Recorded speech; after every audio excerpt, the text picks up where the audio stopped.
Jumpa kembali di MTT Journey Inspiration of Life. Pagi ini saya mau sharingkan teman-teman dengan temanya, haruskah hidup takut akan Tuhan dan berpegang pada perintah serta peraturan firman Tuhan gitu. Jadi apakah hidup memang perlu takut dengan Tuhan gitu, akan Tuhan gitu. Apakah hidup harus berpegang pada firman-Nya? Ini saya coba baca, masuk dulu dari dasar kitab Pengkhotbah teman-teman, kitab Pengkhotbah pasal 12 ayat 1 sampai 14 dan kitab Yakobus pasal 1 ayat 19-27 teman-teman. Di situ dinyatakan oleh pengkhotbah itu yang membuat kitab Pengkhotbah adalah dari hasil Raja Salomo teman. Kalau di muslimnya Raja Sulaiman gitu. Jadi orang yang paling berhikmat sampai hari ini di dunia dan orang yang paling kaya teman-teman sampai hari ini di dunia gitu. Jadi Tuhan memang ciptakan Salomo atau Sulaiman itu memang jadi benar-benar orang yang paling berhikmat dan orang yang paling kaya sedunia sampai hari ini teman-teman. Nah ini saya coba bacakan teman-teman apa yang Raja Salomo, apa yang Raja Sulaiman katakan. Ya kita harusnya patutnya kita salut kepada Raja Salomo atau Raja Sulaiman ini karena memang ya dia yang paling berhikmat menurut versi Tuhan Allah gitu, dan dia juga yang paling kaya gitu. Jadi apalagi kalau kita tidak ikutin, tidak taati gitu apa yang Raja Salomo, Raja Sulaiman alami dalam hidupnya teman-teman. Pertimbangan saya sebagai pengusaha sepertinya harus seperti itu gitu, karena tidak ada yang lebih berhasil daripada Raja Salomo atau Raja Sulaiman ini teman-teman. Menurut versi firman Tuhan seperti itu. Tidak ada orang yang berpengertian, berhikmat, berpikir sebenar-benar sehebat Raja Salomo dan Raja Sulaiman ini. Nah kalau kita tidak mau mendengarkan apa pengalaman yang terjadi dalam hidupnya Raja Salomo atau Raja Sulaiman ini, ya kita yang mesti koreksi diri teman-teman. Kita ada yang salah gitu. Nah ini saya coba bacakan teman-teman dari kitab Pengkhotbah gitu, pasal 12 ayat 1 sampai 14 teman-teman. Ini judul perikopnya teman-teman ada dua teman-teman. Jadi ada yang bicara nasihat bagi pemuda-pemudi gitu perikopnya, tapi juga ada yang perikopnya judulnya akhir kata teman-teman. Nah ini saya bacakan saja teman-teman. Ingatlah akan penciptamu. Ingatlah akan penciptamu, berarti ingatlah akan Tuhan Allah teman-teman. Pada masa mudamu sebelum tiba hari-hari yang malang dan mendekat tahun-tahun yang kau katakan gitu. Nah ini jadi kalau dari pengertian saya ini jadi waktu kita masih muda ya. Raja Salomo mengingatkan bahwa ya kita harus bisa ingat gitu, ingat akan Tuhan Allah, perintah peraturan Tuhan Allahnya gitu teman-teman. Maksudnya gitu teman, sebelum kita tiba ajal kita, sebelum kita meninggal teman, ingatlah akan penciptamu, ingatlah akan Tuhan Allahmu pada masa mudamu sebelum tiba hari-hari yang malang dan mendekat tahun-tahun yang kau katakan tak ada kesenangan bagiku di dalamnya. Jadi jangan sampai nanti setelah kita udah segala macam tingkah kita lakukan, pada ujung-ujungnya waktu kita mau meninggal dunia gitu ya akan mengatakan tak ada kesenangan bagiku di dalamnya. Nah ini kan dialami oleh Raja Salomo teman-teman ya, oleh Raja Sulaiman gitu, bahwa dengan dia menjadi yang terkaya pun ya terakhir ya tidak ada gitu kesenangan bagi Raja Salomo, itu nggak ada gitu, selain yaitu bagaimana hidup ya dengan bersama Tuhan itu teman-teman. Jadi Raja Salomo ingatkan itu gitu, tak ada kesenangan bagiku di dalamnya. Jadi waktu dari muda sampai tuanya, sampai meninggal dunianya gitu ya, tidak ada kesenangan bagi Raja Salomo di dalamnya gitu. Nah ini yang Raja Salomo ingatkan untuk kita itu, maksudnya ya itu teman-teman. Jadi ingatlah akan Tuhan itu dari sejak muda gitu, karena kita ya satu-satunya kesenangan yang benar-benar bisa yang kita rasakan menjadi bukan kesenangan jiwa saja, tapi bisa sampai ke dalam roh, yaitu cuman damai sejahtera apabila kita hidup bersama Tuhan teman. Raja Salomo yang katakan seperti itu gitu. Sebelum matahari dan terang, bulan dan bintang-bintang menjadi gelap dan awan-awan datang kembali sesudah hujan, pada waktu penjaga-penjaga rumah gemetar dan orang-orang kuat membungkuk, dan perempuan-perempuan penggiling berhenti karena berkurang jumlahnya, dan yang melihat dari jendela semuanya menjadi kabur, dan pintu-pintu di tepi jalan tertutup, dan bunyi penggilingan menjadi lemah, dan suara menjadi seperti kicauan burung, dan semua penyanyi perempuan tunduk, juga orang-orang menjadi takut tinggi. Dan ketakutan ada di jalan, pohon-pohon badam berbunga, belalang menyeret dirinya dengan susah payah, dan nafsu makan tak dapat dibangkitkan lagi, karena manusia pergi ke rumahnya yang kekal, dan peratap-peratap berkeliaran di jalan. Ini kurang lebih ngebahas, Raja Salomo ini ngebahas soal tentang kematian, dan pada ujungnya semua manusia juga akan mengalami kematian gitu. Jadi harus sadar gitu bahwa ya ujung daripada kehidupan kita adalah kematian. Jangan dianggap tidak pernah bisa mati, teman-teman. Nah, orang dunia, orang yang punya keyakinan, kadang-kadang parameter kematian, target kematian itu kadang-kadang diabaikan, teman. Jadi seolah-olah tidak punya batas kematian gitu. Sedangkan firman katakan kematian itu akan pasti dialami oleh semua kita gitu. Ya pada umur 70-80 tahun, teman. Atau maksimalnya paling 120 tahun gitu. Jadi kematian itu pasti nyata gitu, adanya gitu. Nah, orang dunia maupun orang berkeyakinan kadang-kadang menyebut kematian itu seperti hal yang tabu, teman. Ya seperti tidak ada, tidak akan ada gitu. Tidak tahu kapan akan terjadi. Padahal firman Tuhan katakan tegas-tegas dalam firman-Nya, ya umur 70-80 tahun atau 120 tahun. Itu jelas firman katakan seperti itu. Dan kalau firman yang nyata banget sih 70-80 tahun, teman. Tapi kalau cerita umur yang terpanjang orang manusia hidup di dunia, ya sampai di perjanjian lama, kita perjanjian lama katakan 120 tahun, teman. Itu bukan perintah gitu, tapi kalau cerita perintah firman Tuhan ya 70-80 tahun. Jadi umur rata-rata manusia itu segitu.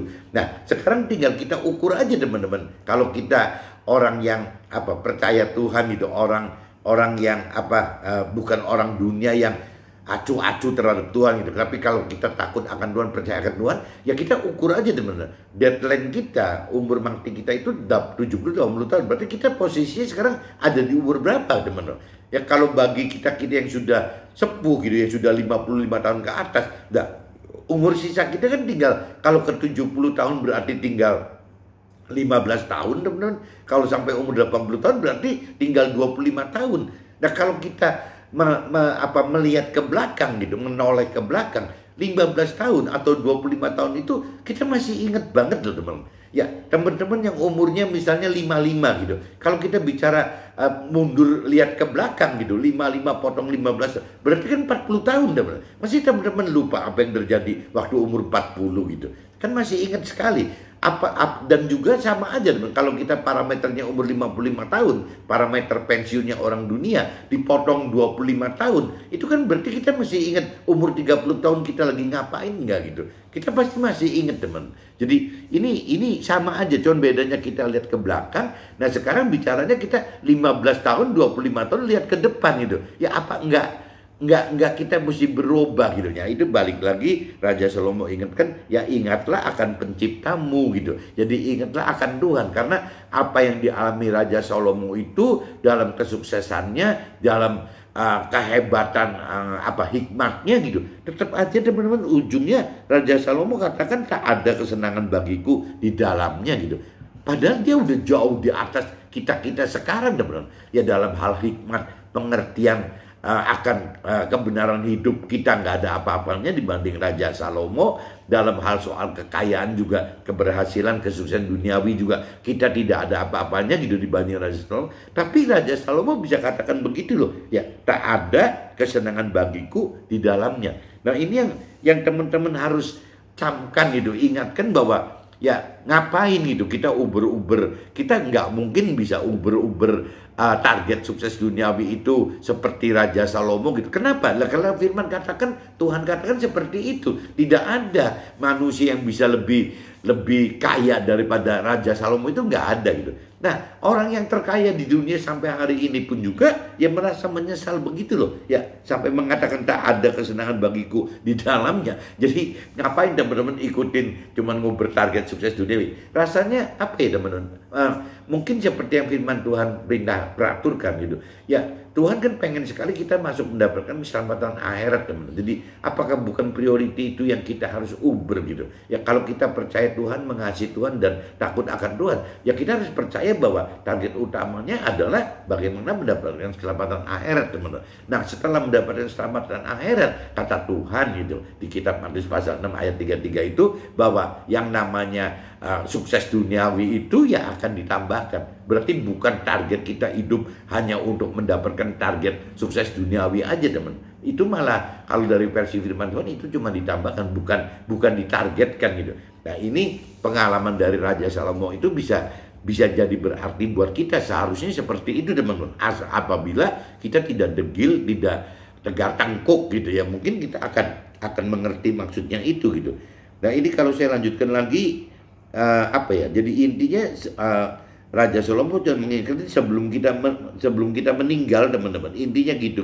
Jadi juga orang menjadi takut tinggi dan ketakutan ada di jalan, pohon badam berbunga, belalang menyeret dirinya dengan susah payah, dan nafsu makan tak dapat dibangkitkan lagi. Karena manusia pergi ke rumahnya yang kekal dan peratap-peratap berkeliaran di jalannya. Ini intinya kan cerita soal kita satu saat akan kembali ke rumahnya. Ke rumahnya di mana? Di akhirat teman-teman.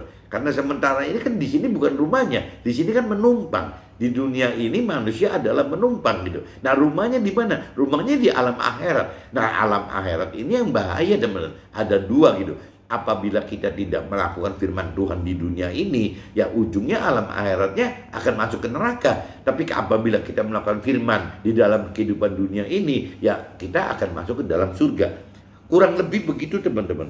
Sebelum rantai perak diputuskan dan pelita emas dipecahkan, sebelum tempayan dihancurkan dekat mata air, dan roda timba dirusakkan di atas sumur, dan debu kembali menjadi tanah seperti semula, dan roh kembali kepada Allah yang mengaruhkannya. Nah, ini Raja Salomo itu udah benar-benar mengkhotbahi kita gitu, bahwa ya hidup itu seperti itu teman-teman, dan debu kembali menjadi tanah seperti semula. Dan berarti kitanya gitu balik lagi, kita ini kembali menjadi debu, menjadi tanah itu gitu, dan roh kembali kepada Allah, roh kita kembali kepada Tuhan Allah lagi. Karena memang kita ini dari sisi rohani adalah roh gitu ya. Tubuh jiwa kita itu bukan yang intinya. Yang intinya manusia itu adalah rohnya gitu. Nah roh ini akan kembali lagi ke Tuhan Allah lagi di akhirat teman-teman. Yang di sini dikatakan kepada Allah yang mengaruhkannya. Jadi roh kita itu yang dari Tuhan Allah gitu. Nah, kesia-siaan atas kesia-siaan, kata pengkhotbah, segala sesuatu adalah sia-sia. Itu akhirnya Raja Salomo, Raja Sulaiman itu mengatakan begini teman. Itu padahal orang yang terkaya loh, terkaya di dunia zaman itu, sampai firman Tuhan katakan sampai hari ini loh, tidak ada orang di dunia itu yang lebih kaya daripada Raja Salomo atau Raja Sulaiman ini gitu. Itu firman Tuhan yang katakan begitu. Dan tidak ada orang yang berhikmat, berpengertian gitu, yang begitu pandainya, pintarnya gitu, ya melebihi Raja Salomo atau Raja Sulaiman ini. Firman Tuhan juga katakan begitu teman. Jadi keunggulan Raja Salomo atau Raja Sulaiman itu ada dua gitu. Hikmatnya itu ya tertinggi hikmatnya gitu. Nah kekayaannya ya terkaya kekayaannya gitu. Jadi tidak ada orang yang bisa bandingkan dengan Raja Salomo atau Raja Sulaiman versi firman Tuhan, versi Tuhan gitu teman. Nah ini di perikop 9 teman-teman sampai 14, ini perikopnya udah ganti akhir katanya begitu. Selain pengkhotbah berhikmat, ia mengajarkan juga kepada umat itu pengetahuan.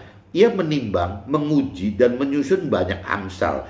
Pengkhotbah berusaha mendapat kata-kata yang menyenangkan dan menulis kata-kata kebenaran secara jujur. Kata-kata orang berhikmat seperti kusa dan kumpulan-kumpulannya seperti paku-paku yang tertancap. Diberikan oleh satu gembala. Lagi pula anakku, nah ini hati-hati nih. Lagi pula anakku, waspadalah, membuat banyak buku tak ada akhirnya. dan banyak belajar melelahkan badan. Jadi Raja Salomo ingatkan di sini bahwa ya kalau kita bicara kita hanya hidup seperti teori-teori aja, bagaimana misalnya contohnya kalau kita takut akan Tuhan. Takut akan Tuhan itu kan adalah apa? Melakukan firman Tuhan, teman. Ya. Nah, di sini dikatakan di ayat 12, ya, waspadalah, membuat banyak buku takkan ada akhirnya, dan banyak belajar melelahkan badan. Jadi kalau kita banyak belajar akan firman, kita membuat buku-buku rohani gitu, cerita-cerita rohani yang kita buat, itu juga kurang berarti, teman. Karena intinya ya takut akan Tuhan itu gitu. Ya harus melakukan firman Tuhan, teman. Bukan membuat teori-teori rohani gitu. Jadi intinya harus melakukan firman Tuhan gitu. Ngapain kalau cuma bicara teori-teori rohani aja gitu. Nah, akhir kata dari segala yang didengar ialah takutlah akan Allah dan berpeganglah pada perintah-perintahnya, karena ini adalah kewajiban setiap orang.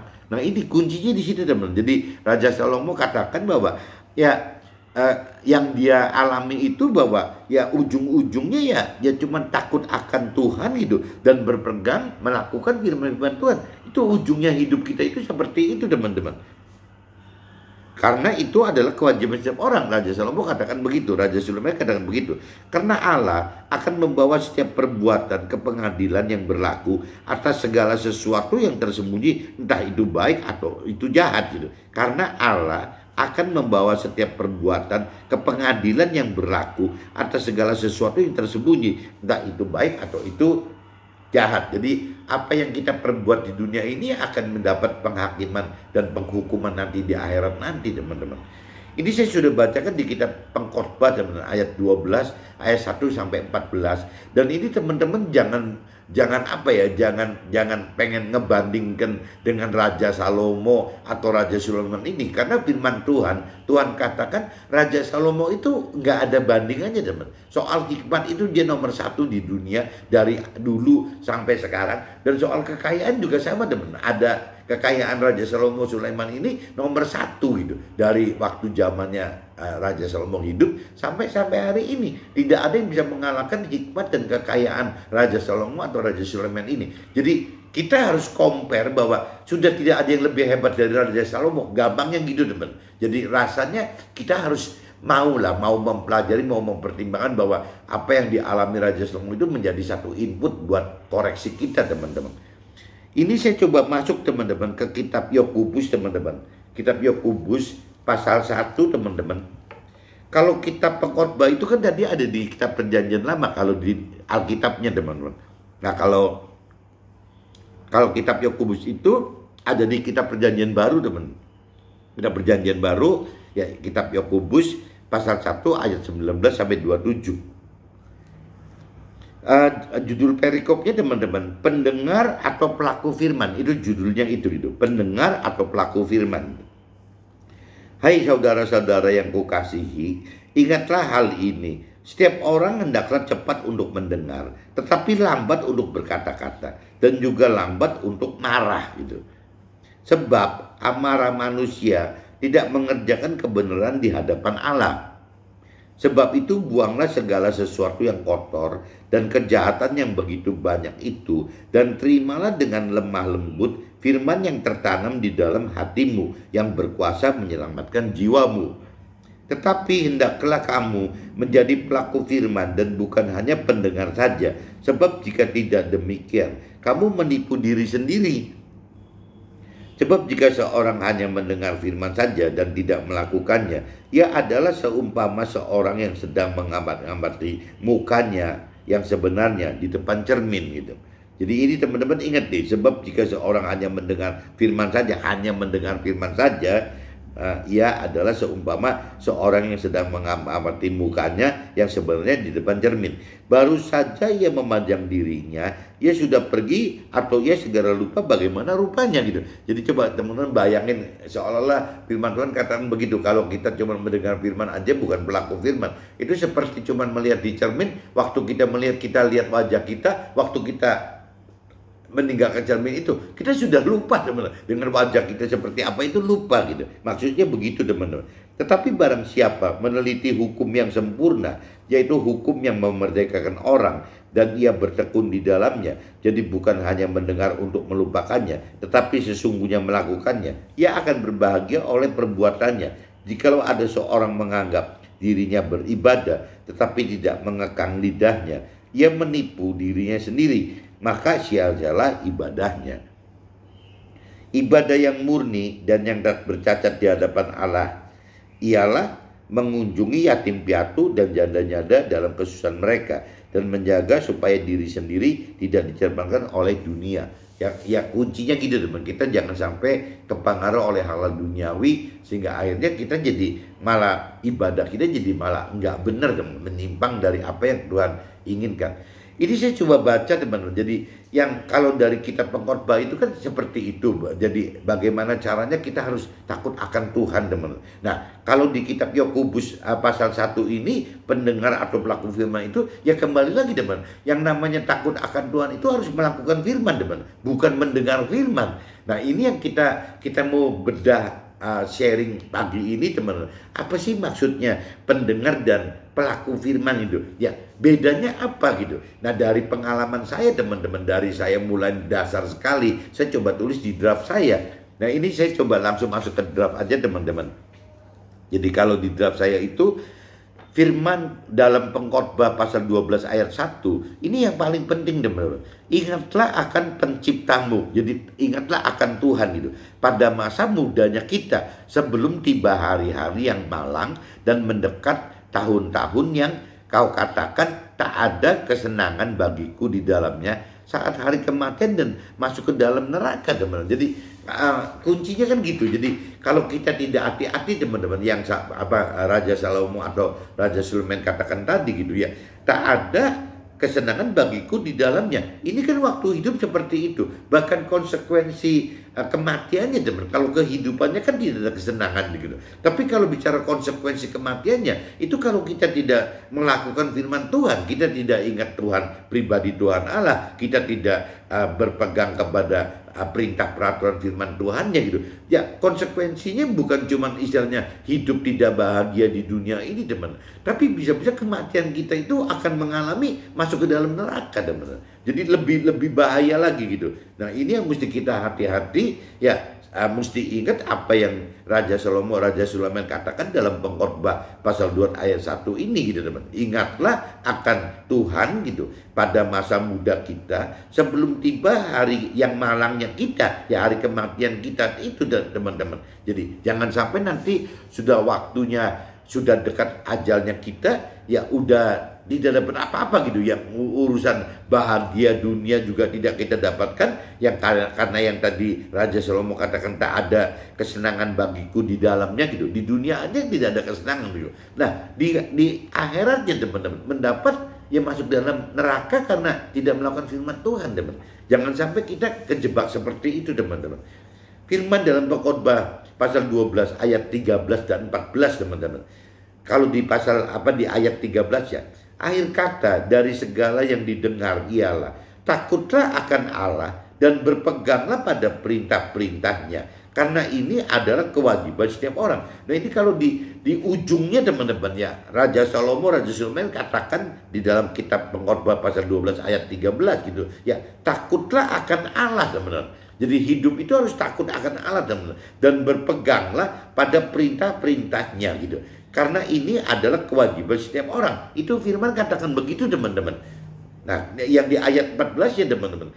Karena Allah akan membawa setiap perbuatan ke pengadilan yang berlaku atas segala sesuatu yang tersembunyi, entah ini baik, entah hidup jahat. Nah ini maksudnya apa yang kita lakukan di dunia ini teman-teman, pada akhirnya akan mengalami penghakiman dan akan mendapatkan penghukuman di akhirat nanti teman-teman. Entah itu hasilnya waktu kita hidup di dunia ini akan membawa kebaikan di akhirat atau membawa kejahatan di akhirat gitu. Ya jelas teman-teman, untuk bisa membedakan baik dan jahat itu ya Problemnya tinggal kita mengenal firman Tuhan nggak sih gitu. Kita mengerti akan perintah peraturan firman Tuhan nggak. Kita melakukan perintah peraturan firman Tuhan tidak gitu. Kalau kita tidak melakukan perintah peraturan firman Tuhan, ya berarti kita termasuk yang tidak baik, teman, masuk yang jahat gitu. Tapi kalau kita bicara kita melakukan perintah peraturan firman Tuhan, ya kita pasti melakukan yang baik gitu. Gampangnya gitu, teman-teman.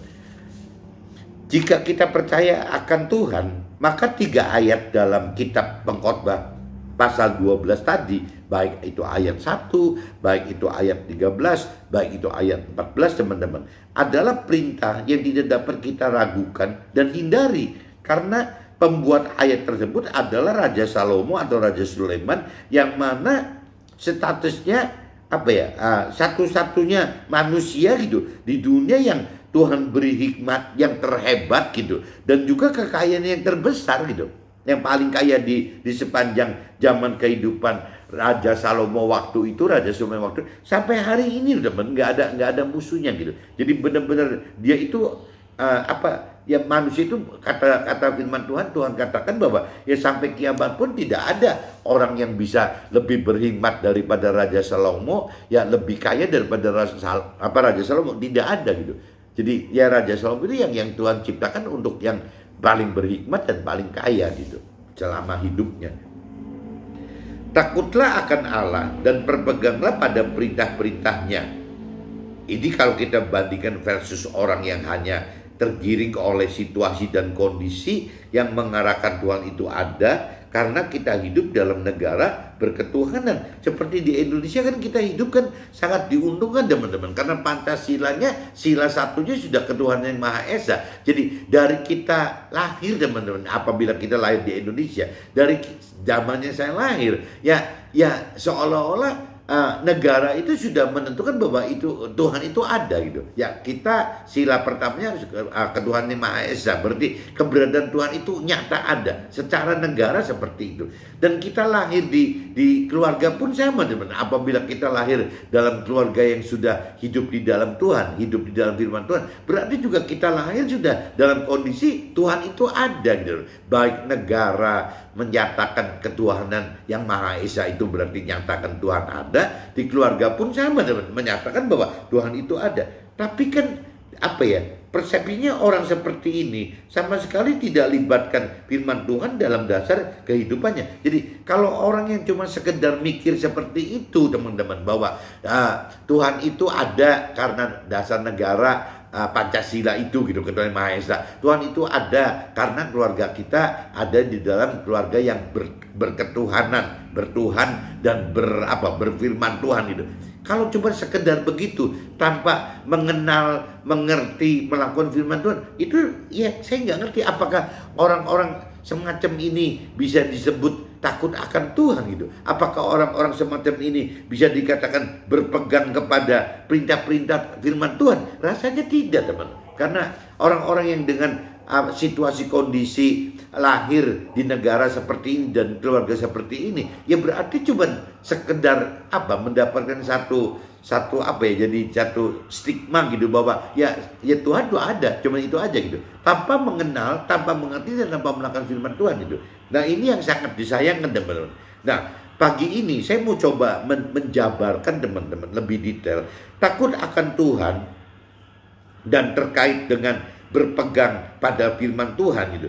Apakah ada tingkatannya gitu, teman? Ya, kalau cuma sekedar seperti yang tadi gitu, cuma sekedar karena lahir di negara yang berketuhanan yang Maha Esa, ya lahir dalam keluarga yang memang sudah percaya akan adanya Tuhan gitu. Nah, kalau kita cuma sekedar begitu, ya rasanya tidak akan berpegang kepada firman hidupnya, teman-teman. Ya cuma sekedar ya seperti orang dunia atau orang keyakinan pada umumnya. Ya kalau ditanya percaya nggak akan Tuhan, ya pasti jawabnya percaya. Tuhan ada atau enggak, ya pasti jawabnya ada gitu. Tapi masalahnya apakah orang yang menjawab seperti ini mengenal firman Tuhan? Itu belum tentu, teman-teman. Nah, ini kembali lagi kalau sampai kita bicara percaya Tuhan ada gitu tanpa dari dasar firman yang benar, ya rasanya akhirnya kurang benar teman-teman. Ya, jadi orang dunia atau orang punya keyakinan itu kurang benar meskipun dia beragama, meskipun mereka itu percaya akan ada Tuhan, tapi tidak mengenal firman Tuhan, bahkan tidak mengerti akan firman Tuhan, bahkan tidak melakukan firman Tuhan teman-teman. Nah, ini kan yang mesti kita luruskan teman-teman. Jadi pagi ini saya mau coba sharingkan teman-teman, takut akan Tuhan dan terkait dengan berpegang kepada firman Tuhan secara nyata itu apakah ada tingkat-tingkatnya gitu.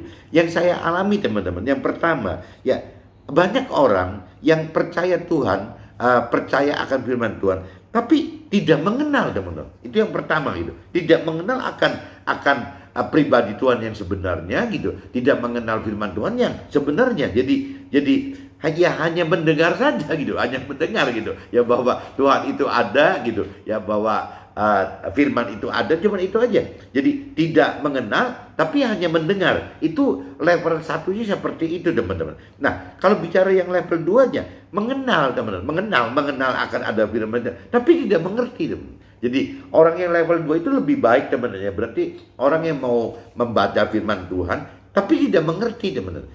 Ya daripada yang level 1 gitu, ya membaca firman pun tidak gitu. Ya level 2 pasti lebih baik lah. Ya mau mengenal, mau membaca firman Tuhan meskipun tidak mengerti. Nah, yang level ketiganya teman, orang yang mengenal, sudah mengenal dan mengerti teman-teman. Mengerti gitu. Tapi tidak melakukan. Ya tidak melakukan firman Tuhan gitu. Jadi buat apa yang tadi dikatakan firman kan, ngapain kita cuma mendengar saja tidak melakukan. Tadi kan pendengar atau pelaku firman. Firmannya aja udah nyata. Ngapain kita cuma mengenal, mengerti akan firman Tuhan tapi tidak melakukan firman Tuhan. Itu yang level ketiga teman-teman. Nah, Tuhan pengen kan kita melakukan firman Tuhan teman. Nah, level keempatnya teman-teman yang mesti lebih hati-hati. Sudah mengenal, sudah mengerti gitu, mampu mengerti dan mau melakukan, tapi dengan jiwa sendiri teman-teman. Jadi istilahnya pengenalan pengertian akan firman Tuhan itu dipaksakan dari pikiran perasaan kehendaknya kita sendiri, pikiran perasaan kehendaknya manusia sendiri teman-teman, bukan dari pikiran perasaan kehendak Tuhan. Jadi akhirnya kita mengenal firman Tuhan seenaknya kita, sekehendak kita mengerti firman Tuhan sekehendak kita juga, kita melakukan firman Tuhan sekehendaknya kita juga, sekehendak pikiran perasaan kehendak kita, sekehendak jiwa kita teman-teman. Nah ini jadi kacau teman-teman. Nah ini banyak yang terjadi begitu teman-teman. Nah level berikutnya teman-teman, baru yang benar ya, bagaimana kita mengenal, bagaimana kita mampu mengerti, dan bagaimana kita mampu melakukan firman Tuhan dengan jiwanya Tuhan teman-teman, dari pikiran perasaan kehendak Tuhan. Nah satu-satunya teman-teman, kalau pengalaman saya dari untuk mengerti firman Tuhan yang sesuai dengan jiwanya Tuhan itu, pikiran perasaan kehendak Tuhan, dan melakukan firman Tuhan dari jiwanya Tuhan, dari pikiran perasaan kehendak Tuhan itu harus menghidupkan roh Tuhan teman-teman. Kalau kita tidak menghidupkan roh Tuhan, kita terlalu sulit teman-teman untuk bisa mengerti firman Tuhan dari jiwanya Tuhan, dan kita juga terlalu sulit untuk melakukan firman Tuhan teman dari jiwanya Tuhan itu. Jadi akhirnya nanti takutnya dimodifikasi oleh jiwanya kita sendiri teman. Jadi satu-satunya cara itu harus menghidupkan roh Tuhan di dalam hidup kita teman. Kalau kita menghidupkan roh Tuhan di dalam hidup kita, ya kita akan bisa mengerti firman Tuhan dari persepsi Tuhan gitu, dari pikiran perasaan Tuhan, dan juga kita bisa melakukan firman Tuhan dari persepsi yang Tuhan rancang dan kehendaki teman-teman. Jadi perlu sekali teman-teman. Nah ini saya coba pagi ini yang paling penting ini teman-teman. Saya coba bikin dari pengertian saya itu, saya coba bikin 5 tingkatan teman-teman. 5 tingkatan orang apabila mau takut akan Tuhan dan berpegang kepada firman Tuhan itu. Ada 5 tingkatan. Jadi tingkatan pertama tidak mengenal, hanya mendengar saja. Tingkatan kedua itu mengenal tapi tidak mengerti. Tingkatan ketiga itu mengenal dan mengerti tapi tidak melakukan teman-teman. Tingkatan keempat itu mengenal, mengerti dan melakukan tapi dengan jiwa sendiri, dengan kehendaknya jiwa sendiri. Nah yang tingkat kelima itu mengenal dan mengerti melakukan dengan jiwa Tuhan. Yang nomor 5 itu yang terbenar teman. Yang paling benar nomor 5 teman. Nah ini lanjut lagi teman, 5 tingkatan berpegang kepada firman ini gitu, yang akan menentukan posisi kita akan dapatkan keselamatan akhirat atau tidak teman. Kalau kita dalam posisi tingkat 1 gitu ya, tadi tingkat 1, 2, 3, 4, itu rasanya juga tidak akan mendapatkan keselamatan akhirat yang Tuhan rancang dan kehendaki, teman-teman. Jadi kita akan seolah-olah kita melakukan firman tapi tidak sesuai dengan apa yang Tuhan inginkan gitu, teman-teman. Nah, ini yang tadi saya katakan, hidup itu dalam hal rohani itu ya ibarat hidup yang saya pernah katakan, ibarat hidup butuh peta dan kompas, teman-teman. Ya, peta itu adalah firman Tuhannya, kompas itu adalah roh Tuhannya, teman. Jadi kalau kita tidak menggabungkan dua ini, rasanya susah, teman-teman, untuk bisa nyampe ke yang Tuhan rancang dan kehendaki, yaitu keselamatan akhirat itu tadi, teman-teman.